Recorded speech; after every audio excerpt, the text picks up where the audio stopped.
ซื้อของกินมาฝากซื้อลายเด้อเอาไว้เด้ ไว้กินดนเด้ นี่เขาเจริญ ใครพักเนาะเห็นใครพัก ใครพักแต่ว่าลูกเขาอยู่นี่โทรศัพท์นำพวกเพิ่นอยู่กับสิมี โลไทยละพัก 4,500 โอ้4,000 เออ พักกะหล่ำ กะลำข่าวจังนั้นนึงคือว่าบ่สบายใครแน่แล้วบ่ คือแน่น้อยนึง เป็นหวัด แม่นกลางคืนแล้วเนี่ยนอนมันยากตัน เป็นหวัดเจ็บคอ มันดังบ่ แม่นจะเจ็บคอนี่ อ้าวกราบทักทายสบายดีเด้อพ่อแม่พี่น้องเบิดสุขุสุคนเนาะบ่ว่าสิอยู่ทางในและก็ต่างประเทศพี่น้องก็ยินดีต้อนรับเข้าสู่ช่องบ่เตียงทองเนาะ V2 คือเก่าเอาพอดีก็บ่มีได้มาเวียกทางบ้านเนาะก็เลยแวะซานูก่อนถามข่าวเพราะว่าเห็นเพิ่นว่าจมมาเป็นไข้พี่น้องเนาะก็พอดีบ่มีก็ซื้อแนวกินมาฝากอยู่ก็เป็นเงินของแม่ใจดีเพิ่นอยู่ฝรั่งเศสเนาะเงินที่เหลือจากเฮ็ดทุกอย่างชีพเพิ่นว่าให้เพิ่นมาเยี่ยมมายามก็ซื้อแนวกินแนวอยากมาฝากทางน้องหนูเพิ่นมื้อนี้ก็เลยสิมาถามว่าเพิ่นเป็นแนวใดพี่น้องเนาะไปเดี๋ยวเนาะนี่ซื้อของกินมาฝากเนาะตัวอันนี้เป็นเป็ดนะเนาะประมาณเกือบโลปลาย2 โล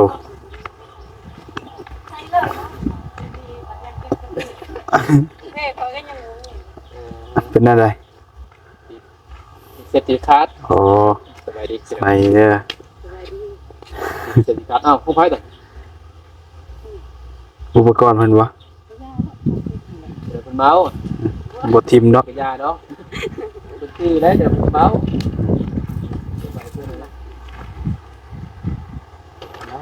เมาส์ เพิ่นมาติดตั้งเซตติคัสเนาะให้ บ่เนาะบ่ลงนี่บ่ติดไม่ว่ายัง เป็นอะไรเกี่ยวบ่ติด ใส่บ่ถึงเดือน โอ้ บางทีรับประกันปีนึงมันบิดปีนึงตาย ตายจ่อย บ่ตายบางทีก็คนเฒ่าแน่นิดนึงนี่ก็คือเบาจันทีว่าแหละไปกด กดตัวนี้ข้างกันบ่ข้างไปบีบมันบ่ลงแล้วแม่นบ่มันกดข้างนี่ อาจจะไปกดนั่นปึ๊บข้างที่2จะบีบเบิ่งหันปักนี่เสียหัวแม่อายเสียจึกเท่าใดจ้ะ2เครื่องบัดอาไปลองไอ้ไปใส่ลองพายบีบได้เฉยเอาไปใส่ก็ว่า มันมีคนบ่ดีแน่นะมีได้เงินก็มี แต่ว่าตัวแพงก็มีตัวดีก็มี มีตัวแพงก็มี โอ้ตัว4ล้านก็มี5ล้านก็มีเป็นเพียงดอกจากเองผู้หญิงโอ้ติดตังค์เลยแล้วเนาะ เอาเลย เพราะว่าน้ำลายแล้วก็ว้าวนี่เปิดใส่ โทรมาหนึ่งเหรอ บ่คือตื่นมาลอง เพิ่นก็อยากขายเฮ็ดจังซี่ เขาไปอยู่ขายเขาจะหาเงินนำกัน ใส่เลยอันตรายบ่ล่ะวะ มันก็บ่มีเด่นหรอก อันตรายเด้อน้องอันเจ้าบ่ใส่อันตรายเด้อน้อง อะไรยัง ครับ เป็นตัวใช้ ซื้อของกินมาฝาก ซื้อลายเด้อ เอาไว้เด้ ไว้กินดนเด้ นี่เขาเจริญ เดินมาตัวหนึ่งเห็นว่าบ่สบายนี่ คือว่าบ่สบายบ่ ไปบ้านการเปลี่ยนอะไรเสีย 2 ล้านเราขอ2 ล้านหาเขาบ่ให้ พอตอนหา แม่น เขาบ่มีเงินเขา มีคออีก เราว่าติดเหือนหลังนั้นใจายสด2 ล้านหาแล้วให้ดาว3 ล้านบ่บ่ โอ้ เราก็ยืนท่าแล้วมาแต่ส่ง อันนี้ติด มุง ยืนท่าเจ้าอยู่นี่บ่ แม่นเราติดเรือนหลังนั้นแล้วมาเบิดทุกทีมงานเพิ่นมาทั้งนั้น ติดเบิดเลย ติดจนน้อยแล้วว่าเขามากวดไฟจนเขาก็เว้าใส่ตัวเองแล้วว่าหัวหน้าสิให้เอ้าเขาว่าเขาบ่มีเงินเขาว่าบ่อยากติดเราถามดนแล้วบ่เอาไฟเข้าอิหยังเขาให้ติดอันนี้เพิ่นน่ะ ใครก็หายแล้วยันยังแบบมันยังเกิดมาขึ้นเข้ากับไปรับผิดชอบ นี่ ถ้าบุพอ เคยเห็นแล้วพวกอันนี้ฝนตกผ่าห้องเปียงๆยังบ่ลันจักเทื่อโทรหาเขายังให้มาเบิ่งเขายังบ่มาเบิ่งให้ บ่รุ่นนี่มันบ่ตัดมันบ่คือรุ่นตะกี้จ้ะบ่ คงไอ้น้อยหันตัดได้ผ่า ตะกี้ตัวดอกนี่แดงเนาะตอนนั้นตีแต่พาบ่เหลือมาบแป๊ก อืม เป็นรันอัตโนมัติ ตัดมัดก็ นี่ก็อัตโนมัติอยู่แต่ต้องแห้งนะ ไม่เกิดตั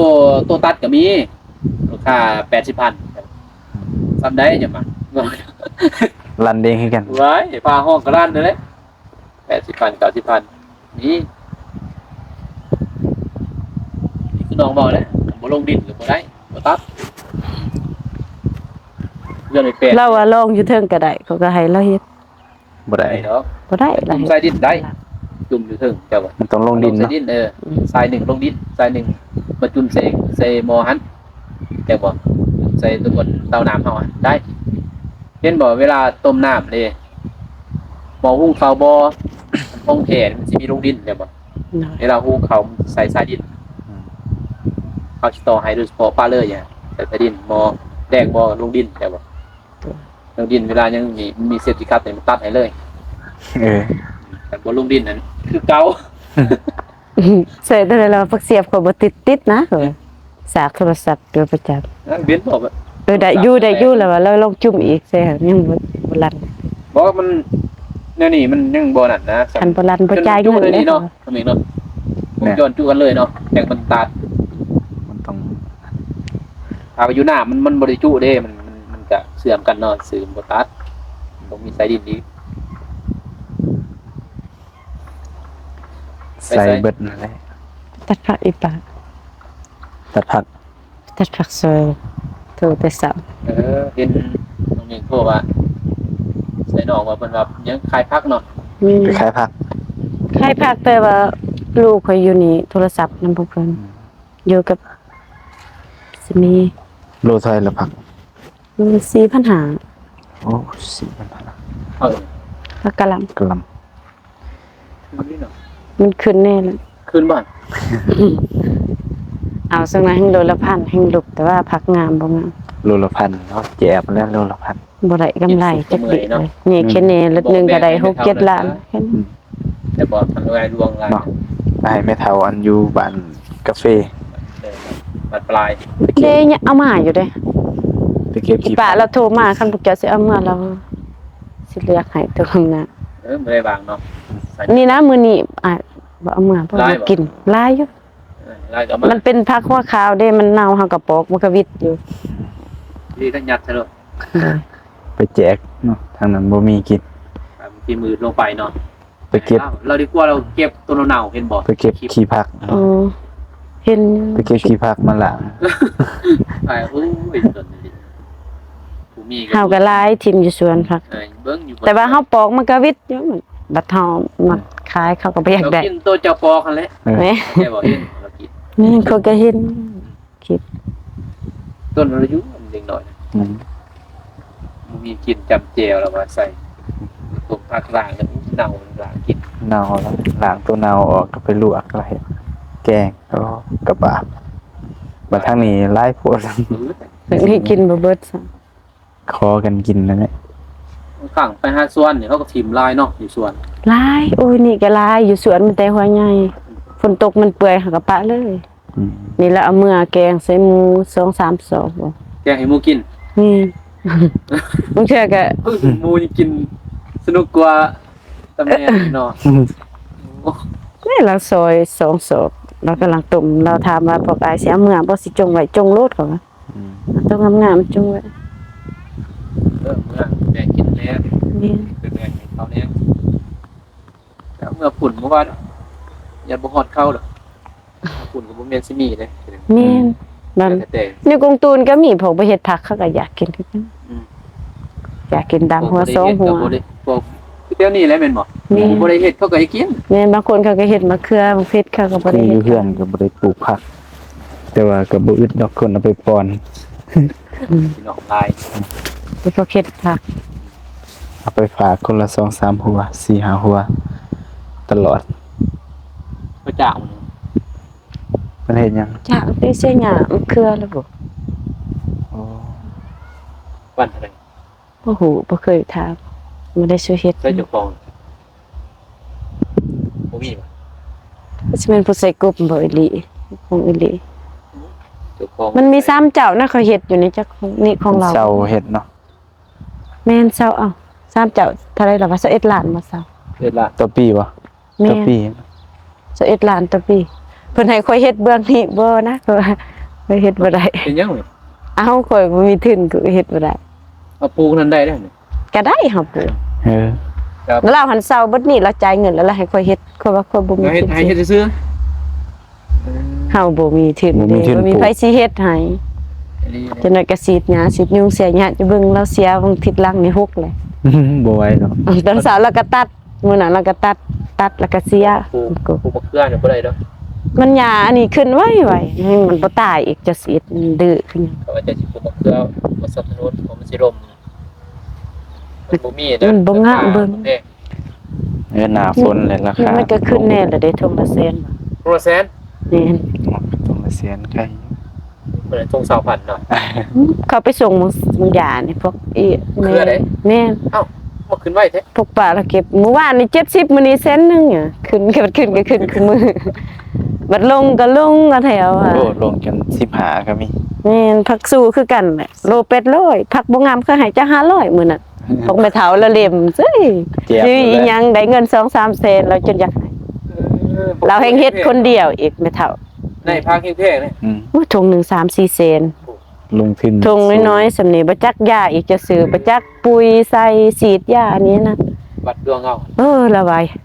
เสี่ยงนะ บ่บุญคือปีกายอ่ะปีกายปลูกเท่าใด 3,000 ได้เงิน20ปลายล้านแล้วเจอราคานี่มันว่าเป็นนี่ได้เงิน3 แสนแล้วจนอยากให้ ก็สิเอาคักๆเนาะปีเนาะ นี่เราก็เท่าแน่นะเท่าแล้วก็ยังอยากเฮ็ดมันเท่าจนเท่าใด60ปลายจะสิเข้า70 ผู้เดียวเราบ่เห็น แล้วเฮ็ดผู้เดียวอยู่ห้วยสายนี่ โอ้โห ลูกเราบ่ให้เฮ็ดเราก็เฮ็ดเราเฮ็ดผู้เดียวลูกเราไปเมื่อวานนี่ตัดผักไปหายทงซอยเรา ก็จ้างเจ้า บ่ขอยไปซอยมาแต่ทรงสการนี่บ่หลายนะผักก็เท่าใด20ปลายทง40ปลายทงบ่น้อยอีกก็ไล่โล500หั่นล่ะขออีกต้น ลูกเราก็บ่สนใจแล้วก็ปลูกแต่กาแฟลูกว่าเฮ็ดแต่กาแฟเราหันอยากเฮ็ดเจ้าอยู่บ่ได้มันทับ อืม เท่าอันนี้เราก็ยังอยากเฮ็ดคือแม่ใหญ่เฮาแล้วเท่าก็ไป คนดุเคยเฮ็ดนะเคยเฮ็ด อยู่เฮือนละลานนี่บ่ได้แม่ใหญ่เฮาเบื่อ อืม เราก็บ่ไปนะเจ้าพัก เสียใจ ข่อยอยู่บ่ได้แล้วอ่ะข่อยอยากไปจังได๋เราก็ไปจอบเบิ่งเขาตัวเราซักอยู่เบื้อง ปลูกเฮ็ดข้าวอีก แม่นแม่ใหญ่เบื้องนั้นเราเฮ็ดเขาแม่เฒ่าอันนี้บ่เฮ็ดผัก เฮ็ดภาคเบิ่งนั้นเฮ็ดเขา แม่นซักเขาจังได๋เราก็ไปจอไปเสียหญ้าฝนตกก็ไปถ้าว่าบ่ไปก็ไป เป็นไงจักปีล่ะ สิเขา70คือกันเลยค่ะมันก็เท่าพ่อใหญ่เสียบางปีกายเราอยู่ผู้เดียวปีนั้นไป2เท่าจ้อยๆฝนก็ไปแห่งลางกงอีก ไปหรอฮะ เคยเฮ็ด เรานี่แหละลูกเต่าก็ทุกข์ยากคือเฮา ก็หาให้ลูกเลย พาไว้หาลูกหาห เรา ลาน ก็บ่มีสิบิสิแบงบ่ ลูกเคยเป็นทหารก็บ่เป็นตาซับ ตา ใส่เฮือนเรานี่ใหญ่นี่บ่ ว่าไม่เท่าตัวนี้ไม่ใหญ่บ่ค่อยอยู่เบื้องพุ่นบ่โรงเรียนประถม อ๋อ เท่าแห้งเราเจะอันนั้นไปเสาแรงไปสวนกันเฮาให้น้ำส้มน้ำหวานแล้วก็จงเป่าไว้จนมันเน่าแล้วก็ยังกินก็บ่กินนะ จุ่ม จนมันสมนะเราก็ยังกินนม ประหยัด แบบ บ่ แม่นเราบ่อยากกินเบิดแล้วว่าเสียดายปะไว้บัดเฮ็ดเวียกไม่เมื่อยเราก็กินเขาว่าเจ้าบ่ได้กินซ้ำจะทิ้งเบิดนี่ก่อนนะเราก็กินจนนั้นเราก็เจ็บท้องเหมือนกัน เฮ็ดคือแม่เฒ่าเนี่ยไปซอยเนาะ แม่นเฮาให้อีหยังก็อยาปิงปลาบ่จะซื้อแล้วก็ปะไว้จนแมงวันไปต้มอีสังเราจะ เป็นนอน แล้วก็ไปหั่นแล้วเรากิน ไว้ดิ บางเทื่อเราก็อุ่น อืม ปิงดังไฟ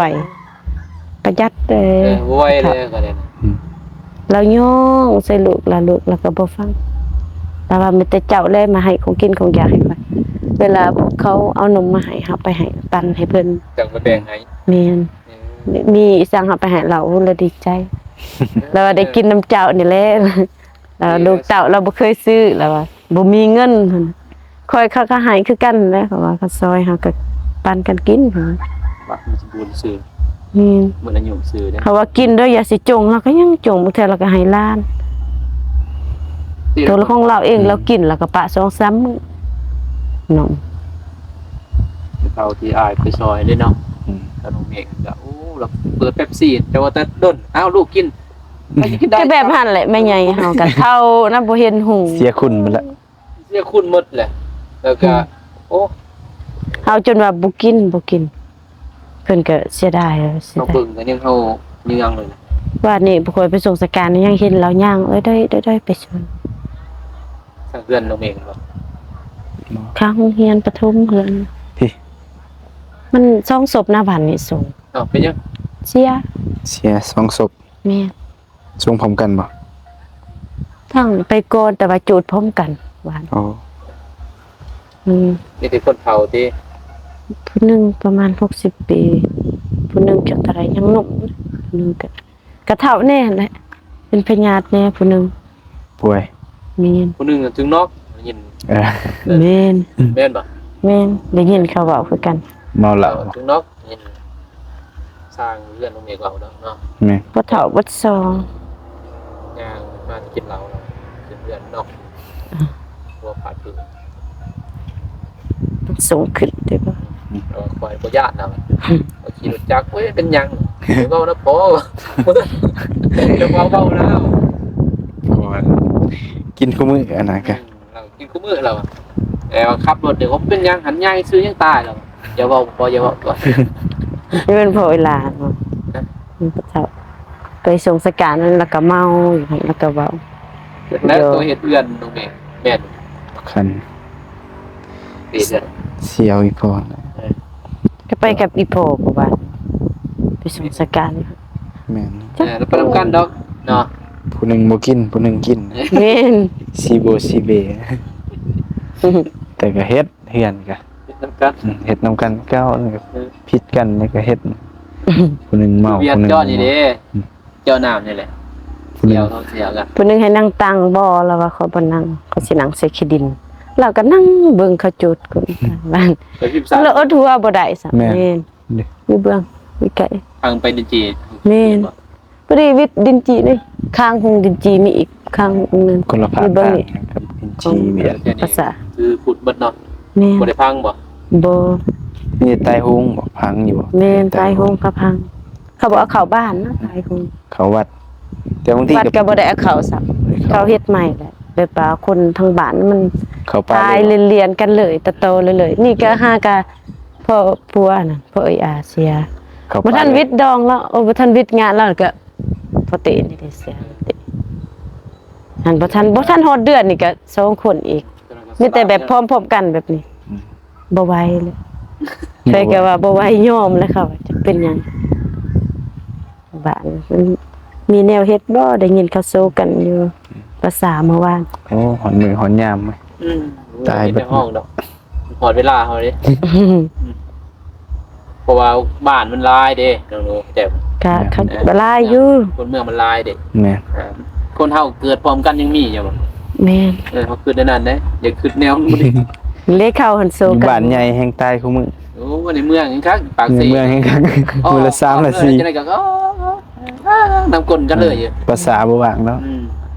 อันนี้บ้านเฮามันน้อยซ้ำนี่ก็ น้อยนี่สำนีกะ เขาก็ว่าลายเลยเด้อ ถ้าว่ากว้าง ไป แม่นประชากรหลายขึ้นก็แฮง บ่คือตะกี้ ตายหลาย แม่น ขึ้น บ่ แม่น ตะกี้สิมีหยังราคา7ราคาเฮือนบ้านหนึงแม่นบ่ อืม หราคา เพื่อสิมีคนตาย ตายเทื่อนึงก็เงียบหมดเป็นเดือน2เดือนแล้วเงียบ 100 ปีพุ่น100ป้ายบางคนก็ยืนแถวบ้าน แขวจนบ่มีเลยจนมาลูกเต่าเบื่อนะ เฒ่าเสียอยู่บ้านเกิดเฮาตาบ่เห็นหักหูหันได้ยินบัดพ่อเฒ่าหันตาเห็นหูหนวกบ่ได้ยินบัดฮู้เขาผู้หนึงก็บอกผู้หนึงผู้หนึงก็บอกเอาไปเอามาก็บ่เฒ่าเสียก่อนจังไม่เฒ่าก็ไล่กันเลยเสียอยู่บ้านเกิดบัดสิฮู้เขาไปตักน้ำ เอิ้นกัน เอิ้นกัน บ่ได้ยิน ผู้หนึงบ่เห็นฮู้ โอ้ ผู้หนึงก็บอก โอ้ เว้าซองเฒ่าเพิ่นแหละ ผู้หนึง เขาว่า หูหว จนเราลุกบ่ได้แบบ เห็นเนาะ ลังกงแหงแม่นแม่เฒ่าหันตาบอด แต่ฮู้ได้ยินบัดพ่อเฒ่าหัน หูหนวก หูหนวกแต่ตานี่ ดี ตาบ่ เห็น ตาเห็น แม่น บัดนี้ห้องใส่กัน แม่นบัดสิหุงเขาวคือเฮาแบบเฮาหุงเขาวใส่หม้อไปดังไฟเอาผู้หนึงก็บอกและคันพ่อแล้วก็ว่าพ่อผู้หนึงก็จับ แล้วคนเมียคน อยากเห็นบ่เห็นบ่ฮู้แล้วเนาะ แม่น สุกบ่ สิกินข้าวก็คือกันบัดไม่เฒ่าแต่เราจับค่อยๆแล้วเอามือ บายๆแล้วซ้ำสิได้กิน งม ข้า บ่ วอืม ใส่ตั พัวเราก็บอกจังซี่พัวหันยินว่าตัวเองเว้าคอยสุดท้ายเมียหันจนหูบ่อยากให้เว้าพัวเสียงว่าแข็งดังบัด ตายก็ตายอะไรกันก็พอดี คนเฒ่าเว้ย สุดท้ายไปนำกันบ่ เฮาก็แน่นั่นแหล้วบัดเฒ่ากะแต่เฮาจะเฒ่ายังบ่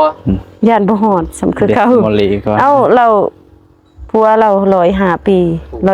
ผัว109บัดเมียหั่น ร้อยห้า พอดี100ติดเต็ม100 บ่ เพิ่มเขายืนดนบัดเบิ่งซุมื้อนี่ เดี๋ยวนี้บ่ได้ 40 20ป้ายก็อยากไปแล้วบางคน สิทธิ์ยา อืม กินสารพิษ มันบ่คือแต่ก่อนได้เหมือน ครับผ ผู้ ม ปีนี้เจ้าอายุได้ฮอดยืนได้70 ปีก็คือว่าดีแล้วสำ หายากเลย70ล่ะ ส่วน50 40ปียังเฒ่าเลยก็ยังแม่นบ่30ปี40ปีเฒ่าแล้วย้อนว่าง่วงไผ นี่แหละเขาประกาศคุมืองัวจุกคนอย่าสุปอยนี่มักไปกินของคนอื่น ง่วงเขาปล่อยเลยบ่ ปล่อยเลยนะเจ้าของจัง เขียนนี่เขาปล่อยเลยติ บ่แล้วเขาบ่ให้ปล่อย บ่ให้ปล่อย เขาปลูกนี่แหละเขาปลูกผักหญ้ามันเข้าเลยเฮาตันหัวมันก็ยังเข้า บุแหละ บุเลยนะบ่สนแต่แนมตัวเองได้กินจักงัวไผบ่สิเอาผ้าพัน พาพันโหดปานนั้นบ่ พันง่วง เอามื้อนั้นค่อยพันมันบ่ทันเด้คือจะหายมันเข้ามากินกบทองนี่พุ่นเฮ็ดถั่วมันให้ก็ยังบุเข้ามาเพิ่นเพราะว่าเขาเมื่อยแป้งได้แป้งกับน้องชายมันก็คือว่าเล่นคักแม่แล้วยังบุมาอีก มันก็เล่นมาทางนี้เลยออกไปทาง มันบ่ฮู้เนาะว่าแม่นบ่ แม่นมันบ่ฮู้แต่ว่า คน ผู้เลี้ยงนะในบ้านก็ประกาศเสาแรงจนเมื่อยแถวสวนเขาบ่ได้สนจะดอกไปกินผักเขาเอาผ้าพันจะลุงัวไผก็ยา เสือดเลย เขาใส่เลย พันเลย พันเลยเขาก็สวนบักเทื่อแบบเขาก็ตัดเอาหางมันบักเทื่อเขาก็พัน เอาอ ใส่ ยู่บ้านก็มีไหน ใส่หัวใส่อีหยังใส่หูมัน บางข้างมันก็ตัดเอาหางไปต้ม เขาบ่สนน่ะบอกหลายเทื่อเลยคันเลี้ยงมัดไว้ให้แน่ผูกไว้สิกกใหม่มันก็บ่ได้ไปใส่ดอก ใส่ซาดได้อยู่แต่ว่ามันเป็นบาปเฮา แม่นแต่ว่าคุณเจ้าของสวนหันอดบ่ได้เลย แต่ว่ามันข้อปูเฮากับบ่ตีเพิ่น เพราะว่าเฮาก็เตือนหลายเทื่อเลยเด้เจ้าของ ก็อยากหายอะไร ลงทุนลายเด้ จะหายพักเข้าไปบุก็ถึก มีบนสวนข่อยก็ไปกินข้าวเขาจนหมดแถวมันมีหน้าเขาดึกข่อยจะหายจักเท่าไรแล้วเขาไม่งัวเขาก็จับตัวหนึงผูกไว้ใส่เจ้าของมาเอาโลดเขา แต่นั่นแหละ เขาไปประกาศน้ำพวานตอนเช้ากับวานนี่ก็ประกาศตอนเช้าก็ประกาศมาเอาแต่เขาก็เสียเงินแล้ว ไทยเอาเลย จะต้องไทยบ่ไทยหมูก็เอาทั้งงัวจะแล้วไปขาย โอ้เนาะ บางคนว่าบ่ส่งบ่ต้องส่งเขาว่างัวเอาเลย บ่บอกก็ได้แม่นบ่ อืม บ่บอกก็ได้ผิดเด้ บอกหลายเทื่อเลยก็ว่าบ่ปฏิบัตินะบ่เฮ็ดตามคำ คำแจ้งในบ้าน โดย ถ้าเฮาบ่บอกก็บ่ได้ผิดอีกเด้ โดย จะไปลักของหมู่ได้น่ะ แม่ แม่ น นบ่ แม่น แม่นยมกินของเจ้าแต่เจ้าบ่ได้บอกในบ้านนำว่าเจ้ารักของเขา เขามา เราต้องบอกกันในบ้านไปยึดเอา บางเทื่อเขาปล่อยแล้วเขาก็บ่มาเอามันก็ล้อแถวนี่กลางคืนได้ยินเสียงงัวตัวเองก็บางเทื่อก็ลุก มันลายเด้ส่วนลายบัดนี้ นี่จะปล่อยงัวจะมันก็ไปเลย มันบ่มีบน บัด เดีย เจะสิไปนำมันบ่ได้บ่ทัน มีแหละเขตนี่มันเป็น มี เขต แล้วมี มีแต่อยู่สวนเขาเองนั่นแหละคือพวกน้องเขาเลี้ยงเขาก็ปลูกไว้อยู่สวนเขาเอง ผูกกันได้อยู่ เขาก็ปลูกหญ้าไว้ให้มันกินคันเฮ็ดแบบนั้นก็ใครแน่ว่าบัดนี้เลี้ยงปล่อยปะเลย บอกง่ายง่ายลายก็เข้าบ่ย่านนั่นนะ หมูดาหมูปล่อยจะที่จะสิเป็น ป จัง ล่อยก็ ได ยอมรับมันนะ อืม ปล่อยให้ ขออ่อนขอยอมบ่ เสียเงินบัด ก็บ่ย่านนะ หัวลายก็ยาก คืออยู่บ้านนี่เขาปลูกได้กับเจ้าปล่อยนี่เขาก็เฮ็ดนั่น เฮ็ดคือกันหาข้าวบ่วนนะสุดแถวนี้จักแนวใด ไปเฮ็ดไปเว้าฮอดเพื่อนแล้วเว้าจนคิดกันน้ำงัวพอแล้ว คือกันพวกไอ้โน่เฮงอยากหาย จะจื้อบ่เงา เขาจนจื้อเลยนะเจ้าของหัวผู้นี้ผู้นี้ เวลางัวไข่มันบ่ยอมรับนะ ยังบ่ยอมรับ บ่ยอมรับอีก แต่ว่างัวเพิ่นนั่นแหละแต่เพิ่นบ่ยอมรับ ก็บ่ได้แล้วเป็นนั้น นี่จะบ่ยอมรับก็บ่เป็นแล้วหมู่หูเบิดแล้วงัวเจ้า บ่จื้อเนาะ อืม จื้อเขาต้อง ไปหลายเทื่อแล้วมันก็จื้อเลยของเจ้า เด็กว่าเขาสวนแม่นเนาะเป็นปล่อยเลยทางนี้ตอนนี้มันก็บ่ได้เป็นเขตส่วนตัวนะ นี่ ปล่อยไปเลย ไผก็ เขา เฮ็ดสวนเฮ็ดงอนเบิดแหละ ส ส่วนชาวบ้านเพิ่นเพราะแต่ว่าเขตหัวอยู่แต่มันก็บุอะนะเครื่องปลูกของฝังบ่ยังแล้วอ่ะ เด้เอาไปไว้ติให้น้องไปไว้ จะมีเอาไว้ตู้เย็นเด้ มันจะกามเลย มา เอาคันซามใส่ก่อนเด้ออันนี้ ใส่กระซ้ำใส่ยังได้หยัง ใส่คือเอาหมอนใส่โอ้ยมันไหล ที เบิด แรกอยู่หลายคนอยู่เนาะเขียนอยู่คนเดียวกินก็สิเบิด แล้วบ่หันเอาบ่นี่หนู ขอยว่าเรามาเอาข่อยสิเอาเอง ข่อยสิเอาไปขาย แสนนั่นแหละ ยาสิเอาไปขายให้เวียด จะได้มาเอา ปะดอกเครื่องมือทำมาหากินล่ะ มันจะมากินแล้ว อ่ะโอเคพี่น้องเนาะก็มาถามข่าวจังนั้นหนึงคือว่าบ่สบายใครแน่แล้วบ่ คือแน่นอนเนี่ย เป็นหวัด แม่นกลางคืนแล้วเนี่ยนอนมันยากตัน เป็นหวัดเจ็บคอ มันดังบ่ แม่นจะเจ็บคอนี่ซื้อยามาเบิดแสนปลายแล้วซื้อมาไว้ ดังซื้อยาคือผู้ชายได้สีเต้า นี่เป็นสิวอยู่ติ ซื้อแล้ว ซื้อหรือเปล่า ก็พอใครแน่อยู่อันนั้นก็ได้ แก่ไหน พอได้แก้ได้อยู่ ว่าไปแต่ละมือแต่ละวันเนี่ย อืม หอสิแต่กลางคืนรายกลางคืนมัน ตันก็สิ นอนบ่ได้ 4 ชั่วโมงเทื่อนึง มาสิเทื่อเดียวนอนหลับเลยตื่นมาแล้ว ก็สิได้กูดีเป็นสัง แม่น สี บ่ดีสิสำพอหายใจมอน เอา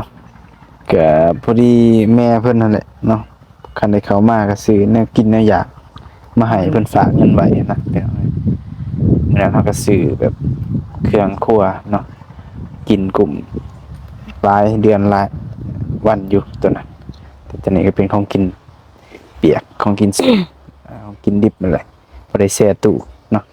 ไปกินเอาเป็นแต่ฝากเจ้าขอบใจแม่